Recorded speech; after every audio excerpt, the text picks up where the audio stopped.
I would imagine after you hear the ending to today's story that you will most likely go back and watch this all over again because the ending completely changes the story. But before we get into today's story, if you're a fan of the strange, dark, and mysterious delivered in story format, then you've come to the right place because that's all we do and we upload once or twice every week. So if that's of interest to you, please sneak into the Like Button's house and replace all of the lids of their Tupperware with off-market brands so none of them fit. Also, please subscribe to our channel and turn on all notifications so you don't miss any of our weekly uploads. All right, let's get into today's story.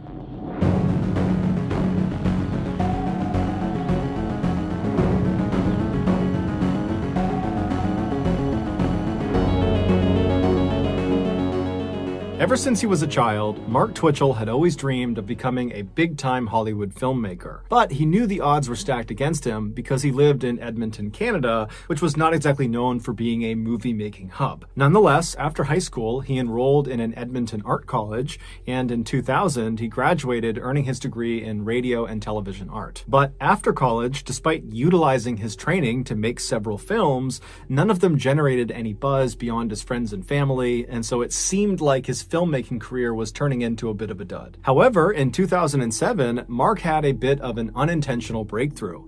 He had been a longtime Star Wars fanatic, and that year he decided, purely as a passion project, he was going to write a script for a prequel to the Star Wars franchise. When he finished it and shared the script with some of his colleagues, they were so impressed with his writing, they said, "Mark, you need to produce this into a movie. This is incredible." And so Mark, who was totally amazed at this unbelievable feedback he was getting, decided, you know what the heck, I will produce this movie. And so he began sending his script out to different actors and actresses to see if they might be interested in playing a role.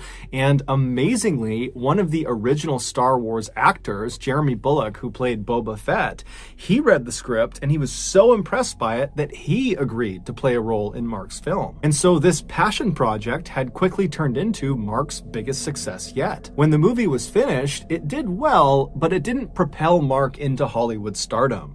However, it did put him on the map as a bona fide filmmaker, and it showed him that if he just focused on making films about subjects he was already very passionate about, those films would be much more likely to succeed. And so in 2008, so roughly a year after creating the Star Wars fan fiction film, Mark decided to embark on another film project around another passion of his, Dexter. Dexter was a very popular TV show about a fictional serial killer whose name was Dexter, and the way Dexter would kill his victims is he would lure them into these small rooms, which he called kill rooms, and inside of them, basically every surface, the ceiling, the walls, the floor, were all covered in plastic sheeting to catch any of the blood, and then he would kill his victims, usually with a knife, and then afterwards he would dismember them and bag up their body, and he would roll up all this plastic, kind of collecting all the evidence, and then he would dump the plastic and the body into the ocean. Mark was obsessed with the show, and so it inspired him to make his next movie be about a killer too.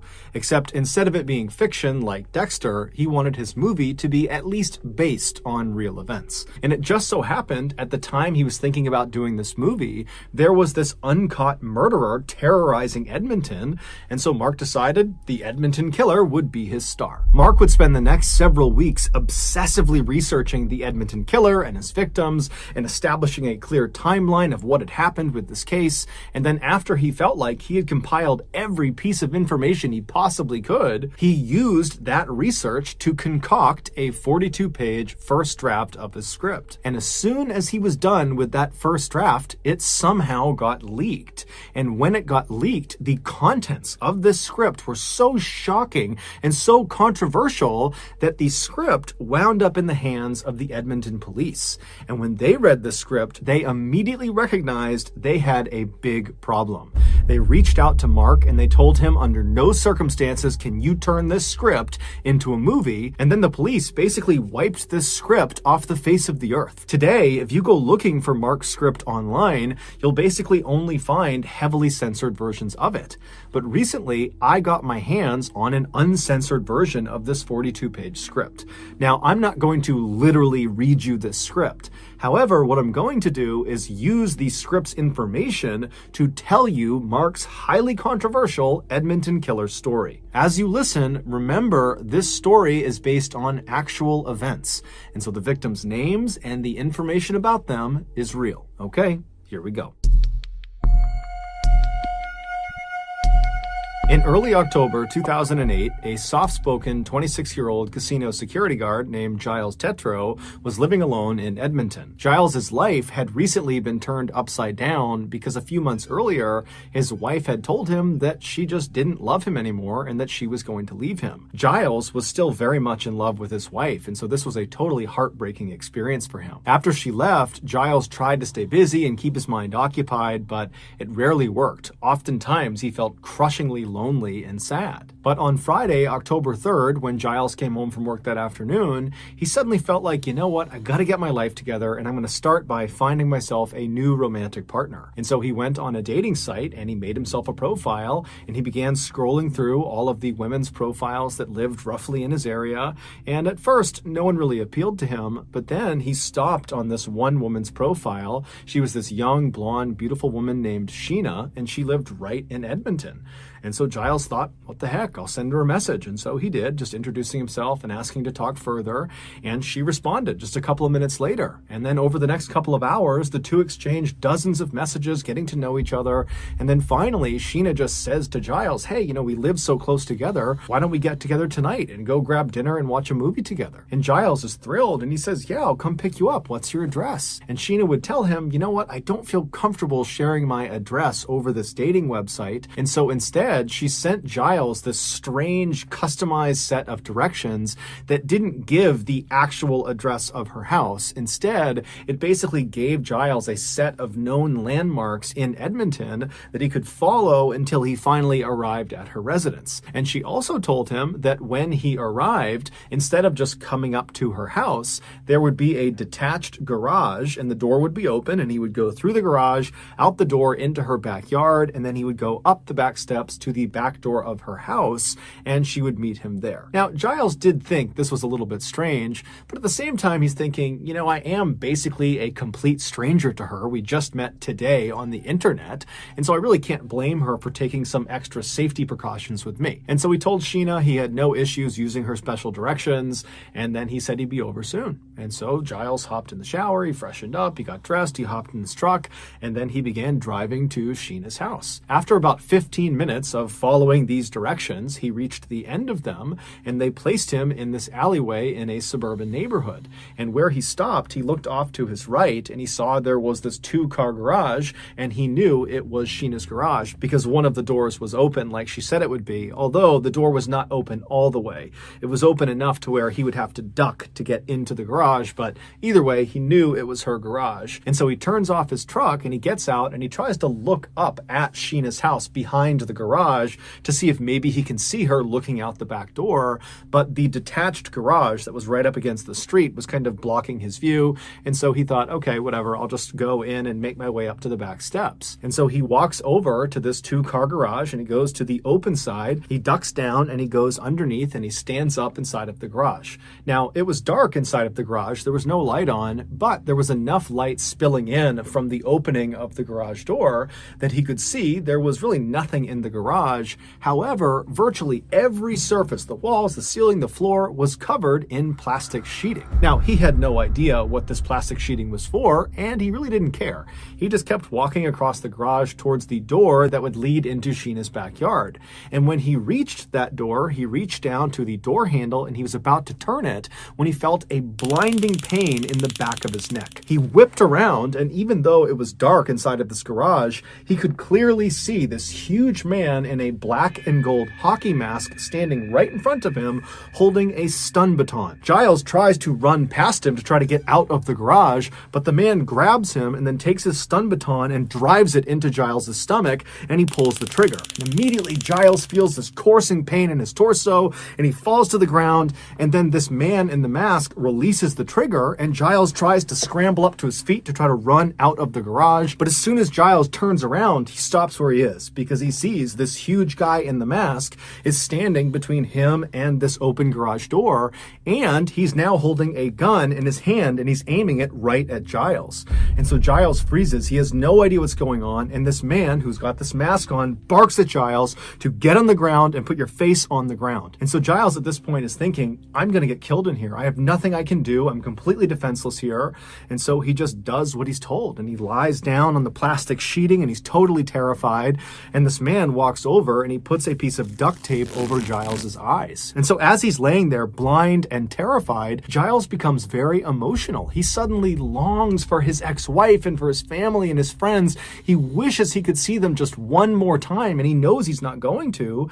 Then, as he's laying there, he's coming to the stark realization that he didn't tell anyone where he was going. And so if this masked maniac does kill him, who's going to find his body? Will his family and friends ever know what happened to him? So as he's laying there thinking of these horrible thoughts, he hears his attacker, who's several feet behind him, start fiddling with what sounds like chains or handcuffs. And Giles thinks to himself, if I get chained up in here, I really am done. And so he has this sudden surge of adrenaline where he thinks to himself, I'm going to get killed in here. I know it. I'm going to get killed. But if I'm going to die, I'm going to die on my terms. And so Giles takes a deep breath and then jumps to his feet, rips the tape off of his eyes. He turns around and he faces his attacker and he says, I'm not going to do this. I'm not going to go out this way. And the attacker is totally surprised, but he just begins to raise his gun at Giles to shoot him. And Giles lunges forward and he grabs the barrel of the gun and he pushes it away from him. And as soon as he does that, Giles realizes something. The gun is made of plastic. It's fake. And so Giles is suddenly so confident, he grabs the arms of his attacker and he tries to kick the guy in the legs, but the attacker is so much bigger and stronger than Giles that he just headbutts Giles. Giles goes flying to the ground and his attacker jumps on top of him and begins punching him and slamming his skull into the ground. But Giles is so high on adrenaline, he can't feel any of the blows. All he's trying to do this whole time as he's getting pummeled is just find a way to stand up and run out of this garage. Just get out, escape. And amazingly, against all odds, he does manage in between blows to wriggle his way out of the attacker's grasp. But as he begins to run towards that opening in the garage door, the attacker grabs him by the jacket. And so Giles twists himself and he actually comes out of the jacket. And then he throws himself onto the ground and he rolls out of the garage. And as soon as he is free, he suddenly can't stand up. The stun baton, he didn't feel it before, but it had sapped all of his strength. But the adrenaline had kind of overridden that feeling. But here he is outside and he suddenly can't stand up. And so he's trying to stand up, and then the attacker, who's still inside, dives down, reaches out from underneath the garage and grabs Giles by the ankle and begins trying to pull him back into the garage. And so Giles is kicking and screaming and punching, and he finally breaks free. And then he has another surge of adrenaline and he stands up and just begins running down the alleyway. Doesn't even go to his car. He just starts running towards, hopefully, civilization. And he makes it a couple of houses before he collapses to the ground in this very busy walking trail. And so he's landed right in this intersection where he's hoping someone's going to be. He turns back and looks down the alleyway and he sees his attacker, who's now on the road. He's got the mask still on his face and he's charging up the road. Giles can't even get up. He's so tired, but Giles looks to his side and he sees there's this random couple walking down the walking path. They see Giles on the ground who's calling out for help, and they run over to him and they get right in front of Giles, and Giles immediately points at the attacker coming down the alleyway and says, he's trying to kill me. And the attacker amazingly just jogs right up to Giles, right up to the couple. He does not take his mask off and he acts like he's friends with Giles and says, oh, come on, Frank, you're making a big deal out of it. It's a game. Come back to the garage. I'll meet you there. And then the attacker just turns around and walks back down the alleyway back towards his garage. And so Giles turns and looks up at the couple, who are totally freaked out by this whole situation. They don't know if this is some weird setup that they're going to get robbed or something. They don't know if this is a hoax. And so they say, hey, you're on your own, pal. And they turn and they leave. And so Giles is left in the middle of this intersection. The only people that could have helped him are now gone. And so he rolls over and just looks down the alleyway in the direction of the garage. And he can actually see his attacker pacing back and forth inside of the garage because that door is partially open. And so Giles doesn't know what to do. He has to get to his truck to get out of here. And so he just sits there for a couple of seconds, just watching the attacker, making sure he's staying inside of the garage. And then finally, he just took a deep breath. He pulled himself up and he stumbled down the alley alleyway. He got in his truck, fired it up, and he peeled out of there. When Giles got home, he was obviously traumatized from this horrible thing that had just happened to him, but he also felt embarrassed and kind of ashamed that he had clearly just gotten catfished by the psycho in the garage. Obviously, Sheena, the woman he supposedly was talking to, was not real. It was that guy in the garage that had attacked him, but he didn't really understand why it had happened. He had no idea why anyone would target him, and so the whole situation was just such a mess. He decided, you know what, I'm not going to tell anyone. He didn't report it to the police, he didn't tell his friends, he didn't tell his family. He just decided he was going to move on and forget about it. A week later, on October 8th, another Edmonton man, 38-year-old Johnny Altinger, was perusing the dating website that Giles had been using. Johnny made a living doing quality control for an oil and gas company, but he hated that job. He much preferred to spend his time tinkering with his computers or his prized motorcycle. Johnny had lots of very close friends, but romance was always something that had eluded him. So that afternoon, Johnny, like Giles, was on this dating website to potentially find a romantic partner. And so as he was scrolling through all of these different women's profiles that lived roughly in his area, he wasn't interested in any of them until he stopped on this one profile of this beautiful young blonde woman named Jen, who lived right in Edmonton. And so Johnny was interested. He sent her a message, and very quickly she wrote back, and before long the two are chumming it up, and then eventually they actually agree to get together that night for dinner and a movie. But when Johnny asked Jen for her address, she would tell him that she's a paranoid person and she doesn't want to give him her actual address over this website, and so instead she gave him a set of very strange directions that relied on local landmarks in Edmonton to guide him into her residence.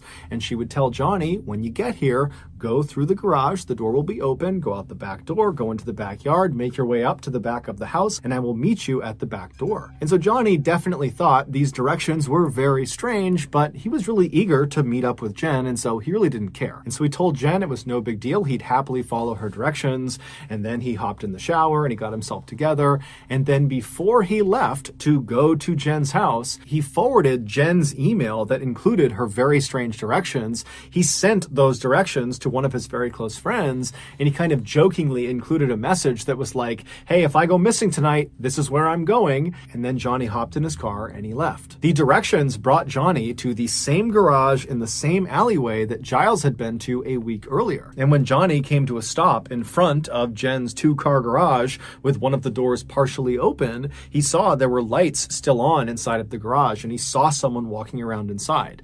And so Johnny looked at his watch and he realized he was maybe 15 or 20 minutes too early, and so he parks his car and he's thinking, okay, you know, Jen might be inside of this garage and I'm early, but maybe I'll just walk over and say hi to her. I'm sure she wouldn't mind. And so Johnny turns off his car, he gets out, and he starts walking over to this half-open garage door, and as he gets closer and closer, the lights in the garage go off. And so Johnny stops and he's thinking, why are the lights off? Did she hear me? Does she not want me to come in? You know, what's going on? But he's thinking, okay, well, I should definitely go over and say something. And so he walks over to this open garage door and he bends down and he looks inside and it's totally dark. And he just says, hello? And there's a pause, and then the lights come on, and Johnny suddenly sees this garage that's basically devoid of anything, minus a table off to the side, and every surface is covered in plastic sheeting. The floors, the walls, the ceiling, everything. And in the back of the garage is not Jen. Instead, it's this man he doesn't recognize. And so Johnny's looking at this man, and this man is looking over at Johnny, and finally the man speaks and says, hi, I'm Harry. I'm a designer. I rent this this garage out from Jen. And I just talked to Jen, and you're meeting up with her tonight, right? You're meeting up with Jen? Yeah. She's running late. So I think she'll be back in about maybe 20 minutes. So can you come back in 20 minutes, come right back here, come to the garage, and I'll bring you up to the house because I know you're meeting her up at the house. So 20 minutes. And so Johnny doesn't really know what to make of this. He figures, okay, I don't really know what Jen's arrangement is with this designer in this plastic covered garage, but you know, whatever. And so Johnny says, okay, no problem. I'll come back in 20 minutes. And so Johnny turns around and he walks back to his car and he leaves and drives around for about 20 minutes. And then he comes back to the garage. And as soon as he parks, he notices right away the light in the garage is now off. So presumably Harry has actually left. And so he will not be available to walk Johnny up to the house to meet Jen, but Johnny was thinking, I don't really want to interact with Harry. He seems like a strange guy anyways, and so he counts this as a win. And so Johnny parks his car, he hops out, he walks over to the garage, he bends down and goes inside of the garage. He stands up and he walks across the plastic-lined floor to the door that's going to lead out into Jen's backyard. But before he reaches that door, something smashes into the back of his head. And immediately Johnny is horribly dazed and he instinctively throws his hands up to protect his head. And he begins spinning around trying to figure out who or what had just hit him. And as soon as he turns around, he sees in the shadows is the figure of none other than the man he saw before, Harry. And Harry is holding a big metal pipe. And immediately when Johnny sees him, he begins screaming, police, police, police. And Harry just winds up and wails on Johnny with this metal pipe. And Johnny's trying to turn around and get away from Harry, but Harry just keeps moving around him and beating him with this pipe until finally Johnny collapses on the ground, but he's not unconscious. And so Johnny is kind of shielding his head and he's looking up at Harry, who's now just standing over him. He's ceased his initial barrage. And Johnny begins pleading with Harry, I'll give you money, I'll give you anything, just please let me go. And so Harry smiles and he says, you promise you won't tell anyone if I let you go? But before Johnny could answer this, Harry winds up with his pipe and he brings it crashing down on Johnny's face. But amazingly, this does not knock Johnny unconscious. Instead, Johnny grabs the pipe after it hits him in the head and he holds onto it to prevent Harry from hitting him again. And so at this point, Harry is frustrated that Johnny is still putting up this huge fight. And so with one hand holding onto this pipe that Johnny has the other end of, Harry reaches down with his other hand and he unsheaths a hunting knife. And he holds the blade right in front of Johnny's face. And as soon as Johnny sees this knife, his eyes go wide and he lets go of the pipe and he begins to plead for his life. But Harry just smiles and continues to show him the blade. And then at some point he grabs Johnny's shoulder, he pulls the knife back and he plunges it into Johnny's stomach. Johnny howls out in pain and he curls over and he begins screaming for the police, screaming for someone to help him. And then finally Harry pulls the knife out of his stomach and then plunges it into the side of Johnny's neck. And then Harry lets go of the knife and he stands up and he just watches Johnny as he bleeds out onto the plastic lining. As Harry watched Johnny die, he had this pang of regret. He thought to himself, why didn't I play more mind games with him before I killed him? I'll do that with the next one. After Johnny died, Harry would dismember and bag up Johnny's body, and then he would roll up all of the plastic from the walls and the ceiling. He'd gather that all up, and then a couple of days later, he would dump both Johnny's body parts and all of the plastic containing all of the evidence down a nearby sewer drain. At this point in the story, Mark's script just kind of comes to an abrupt end. We don't know what Harry did after getting rid of Johnny's body and the evidence because Mark just didn't write it. It was like he didn't finish the script. And there's a reason for that, and it's the same reason the police stepped in and stopped Mark from making this script into a movie. At the time they read his script, the police had already figured out who owned the garage where Giles and Johnny were attacked. Johnny's friend, the one who Johnny had forwarded Jen's email that had those strange directions, well, that friend gave those directions to the police once Johnny had been reported missing. And so the police followed these strange directions to this garage, and they discovered it was not owned by some young, beautiful blonde named Jen or Sheena. It was not owned by some designer named Harry. It was owned by a young, up-and-coming filmmaker named Mark Twitchell. But to this point, Mark had been extremely cooperative with police and allowed them to search it, and they found nothing. And he explained to them he was not remotely the only person with access to this garage, not by a long shot. But when police searched Mark's laptop, they found a hidden document, and this document was his 42-page script. And when they read it, they saw there was a huge issue. Giles, the first victim of the Edmonton killer, had eventually gotten over his embarrassment and shame, and he went to the Edmonton police and he told them in detail what happened to him inside of that garage. But Giles was so scared he had not told anybody else what had happened. The only people who knew were himself and the Edmonton police. Yet somehow, in Mark's script, the account of what happened to Giles was exactly correct. Every little detail of what happened to Giles was encompassed inside of this script. And the reason Mark had this information is because Mark was in the garage when Giles got attacked. Because Mark was the Edmonton Killer. Mark had been so desperate to make his killer in his new movie as good as Dexter in the TV show that Mark decided he needed to literally become Dexter in real life. He needed to know exactly what it felt like to lure an unsuspecting victim into a kill room and murder them so that he'd be able to more accurately write about it in his script. He believed this would put his movie over the top. It would be the most authentic killer movie ever, and it would be his ticket to Hollywood. And so after Mark used a fake dating profile to trap and then attack Giles, after that experience, he wrote about it, and that became his script.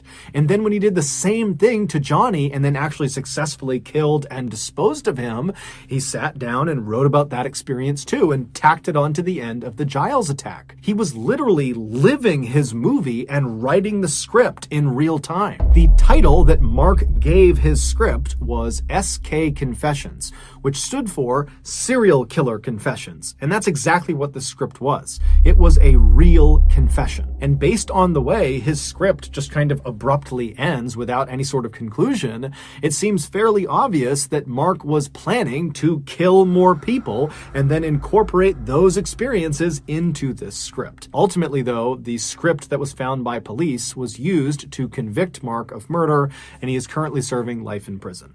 So that's going to do it, guys. If you got something out of today's episode and you haven't done this already, please sneak into the Like Button's house and replace all of the lids of their Tupperware with off-market brands so none of them fit. Also, please subscribe to our channel and turn on all notifications so you don't miss any of our weekly 1 or 2 video uploads. We are now selling merchandise like flannels and hats and sweatshirts and all sorts of stuff. If you're interested, go to shopmrballin.com. If you want to get in touch with me, you can direct message me on Instagram or on Twitter. My username for both platforms is the same. It's just Mr. Ballin. I also have a ton of content over on TikTok where my username is also Mr. Ballin. We also have a second YouTube channel just called Mr. Ballin Shorts where we post random short videos and lost episodes. We also have a Facebook page just called Mr. Ballin where we post condensed versions of the longer episodes you see on YouTube. If you have a story suggestion, please submit it to our subreddit just called Mr. Ballin. It's linked in the description below. So whether I see you on Instagram, Twitter, TikTok, Reddit, YouTube, Facebook, or some combination,